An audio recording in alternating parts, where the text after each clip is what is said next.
हमारे होते हुए आप क्यों चिंता करते हैं? आपसे कोई मोहन त्रिपाठी साहब मिलने आए हैं। हाँ हाँ भेजो। जी सर, आइए। नमस्कार। कौन है आप? सर मोहन त्रिपाठी नाम है मेरा। 4 बार आपसे मिल चुका हूं और 3 महीने से कंप्लेंट भी दी है, मगर कोई सुनवाई नहीं हुई सर। सुनवाई तो होनी ही चाहिए। हम यहां मंत्री बने किस लिए बैठे? सिर्फ सुनने के लिए ना। ये देखो, हमने सुनने का यंत्र भी लगा रखा है। अच्छा बोलो, क्या कष्ट है? हम साफ सुन रहे हैं। सर एक आदमी हमारे गांव की सारी जमीन हथियाकर वहां पर शुगर मिल और शराब की फैक्ट्री लगाना चाहता है। कौन है जो ये काम कर रहा है? सिंघानिया नाम का बिजनेसमैन है। बहुत ही बुरे कैरेक्टर का आदमी है वो। हमारे गांव का रहने वाला था सर। बहुत साल पहले अपनी गंदी हरकतों के कारण गांव वालों ने इसे धक्के मारकर बाहर निकाल दिया था। अपने बड़ों के बारे में ऐसा नहीं बोलते। तुम्हारे पिताजी ने तुम्हें इतनी भी तमीज नहीं सिखाई? उन्होंने तो मुझे पूरी तमीज सिखाई है सर कि किसकी इज्जत करनी चाहिए और किसकी नहीं। मेरे पिताजी स्कूल मास्टर हैं और वे 30 साल से गांव के बच्चों को पढ़ा रहे हैं और उनका नाम दीनानाथ त्रिपाठी है सर। और मंत्री जी, मैं आपसे इस बार ये कहने आया कि हम उस सिंघानिया को तो अपना गांव छीनने नहीं देंगे। मैं आज शाम की बस से गांव जा रहा हूं। अगर आपने इस बार कोई एक्शन नहीं लिया तो यकीन कीजिए मैं अपने पूरे के पूरे गांव को लाकर आपके इस दफ्तर में खड़ा कर दूंगा। नमस्कार।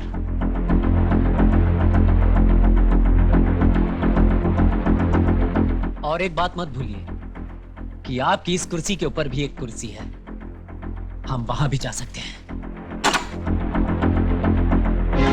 ये तो हमारे दफ्तर में आकर हम ही को धमकी दे गया। सुना आपने सिंघानिया साहब? सुनने के लिए तो आप कुर्सी पर बैठे हैं। सिंघानिया सुनता नहीं, करता है। विक्टर,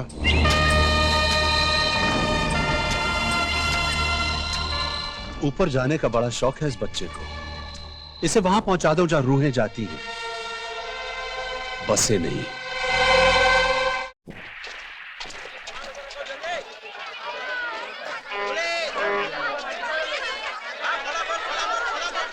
देव, तू बड़ा आदमी कभी नहीं बन सकता।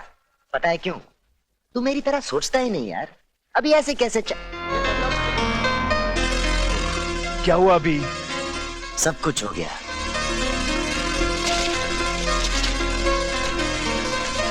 देव, मैं 1 मिनट में आता हूं। अजय, मेरी बात।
भाई साहब, भाई साहब,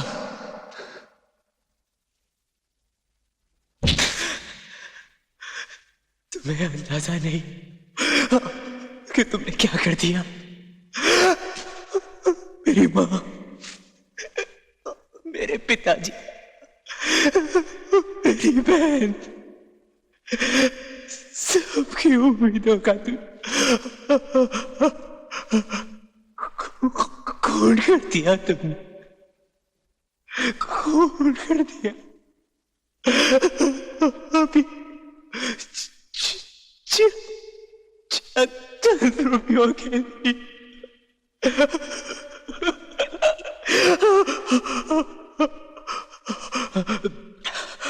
भगवान, भगवान तुम दोनों को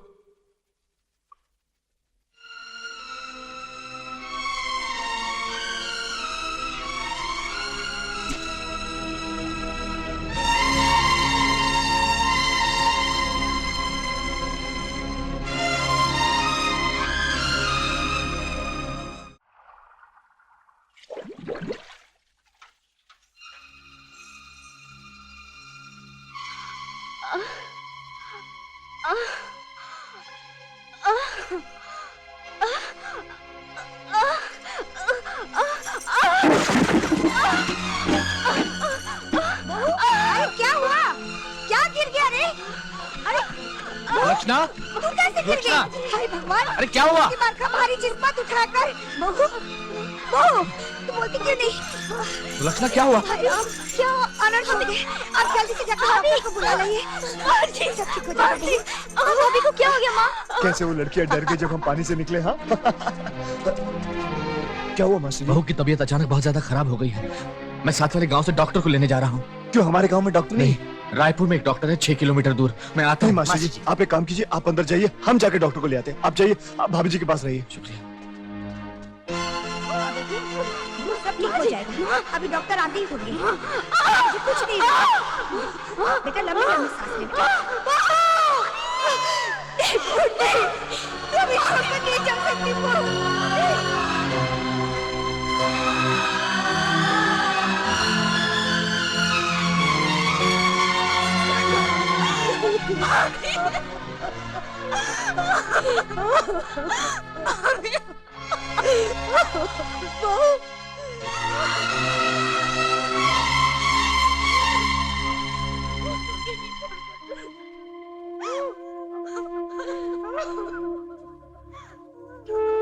डॉक्टर साहब, बहू तो चल बसी, लेकिन आप आए तो बहुत बहुत धन्यवाद।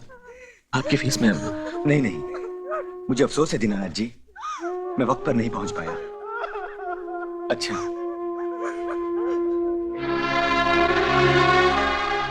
आज गांव में अस्पताल या डॉक्टर होता तो शायद बहू बच जाती।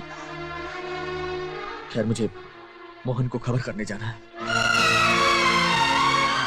वही तो आग देगा बहू की चिता को।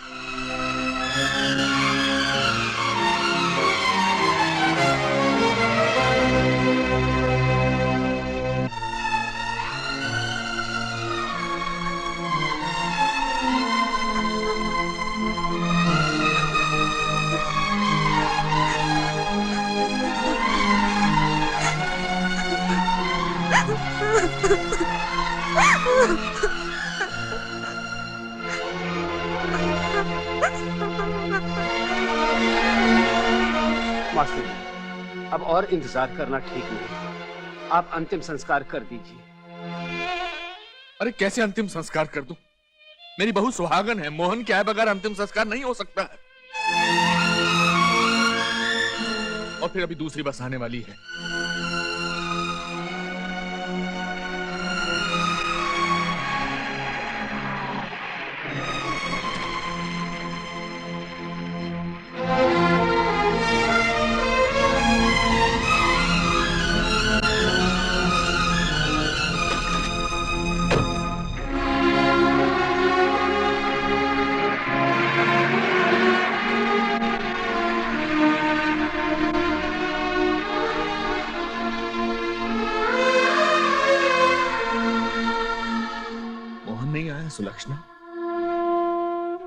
नहीं आया मोहन। कौन आग देगा इसकी चिता को? इसका पति है वो। क्या समझता है कि शहर चला गया तो हम सबसे नाता टूट गया उसका? कितना निर्मोही हो गया है वो। मैं तो भगवान से प्रार्थना करूंगा कि दुश्मन को भी ऐसी संतान न दे। मास्टर जी, आप मोहन को मत कोसिए। तो क्या करूं? दोस्त है तुम लोगों का, मगर कैसा दोस्त है? तुम लोगों को भेज दिया हमारा दुख बांटने को, लेकिन खुद हमसे मुंह फेर लिया। उसका इंतजार मत कीजिए मास्टर जी। अंतिम संस्कार कर दीजिए। आएगा,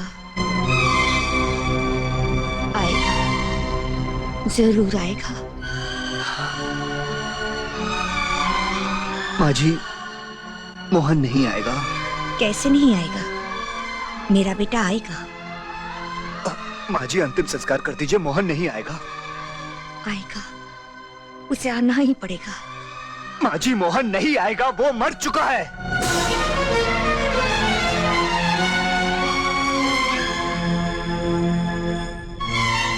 उसकी मौत के जिम्मेदार हम लोग हैं।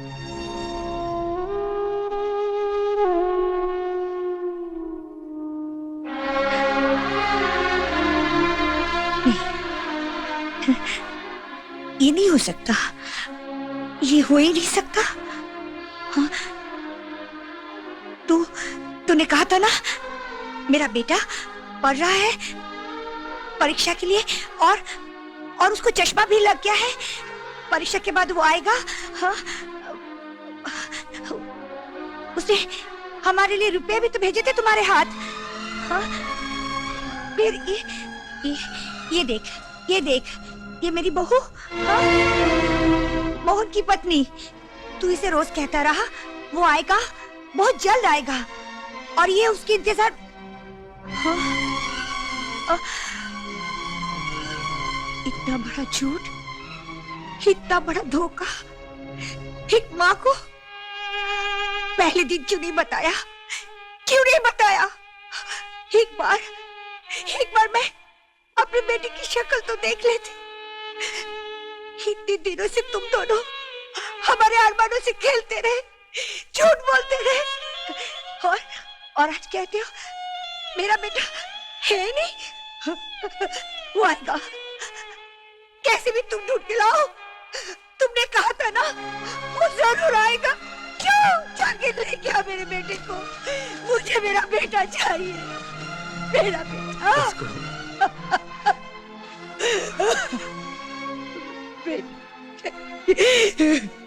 मैंने अपनी पूरी जिंदगी अपने कुछ असूलों को मानते हुए गुजार दी, क्योंकि मुझे कहीं ना कहीं लोगों की इंसानियत पर पूरा भरोसा था। लेकिन आज तुम लोगों ने न सिर्फ मेरे विश्वास को, बल्कि मेरे पूरे अस्तित्व को ठेस पहुंचाई।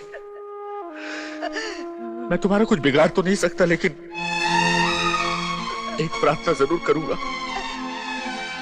आज के बाद कभी हमें अपनी शक्ल मत दिखाना। जाओ, चले जाओ यहां से, जाओ।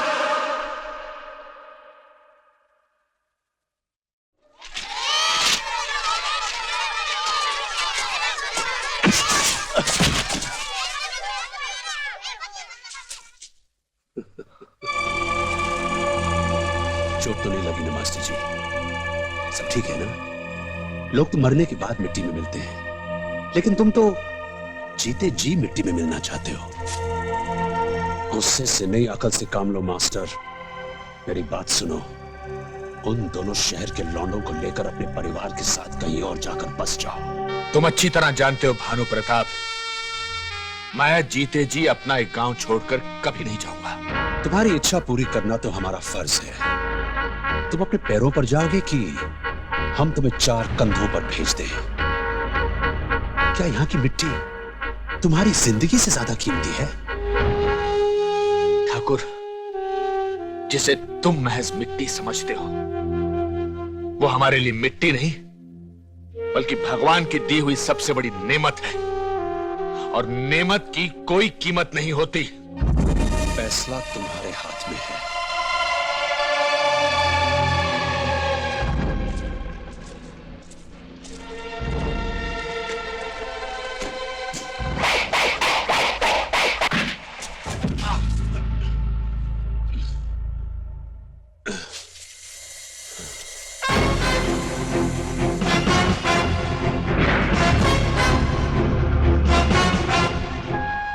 कहीं चोट तो नहीं आई?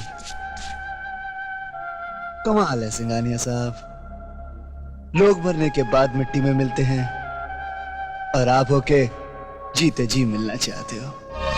तो तुम हो वो शहरी लौंडे, हाँ? तुम नहीं जानते कि हम कौन हैं। हम? मैं की औकात नहीं और हम का दावा।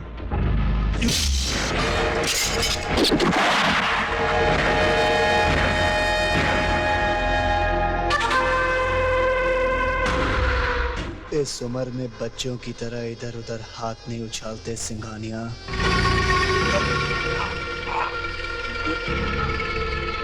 मौत आ जाएगी। जा अपने परिवार के साथ उन टीन के डब्बों में बैठ के निकल जा, और याद रखना, आइंदा इस गांव में आया तो आएगा अपने 2 पैरों पर और जाएगा 4 कांधों पर।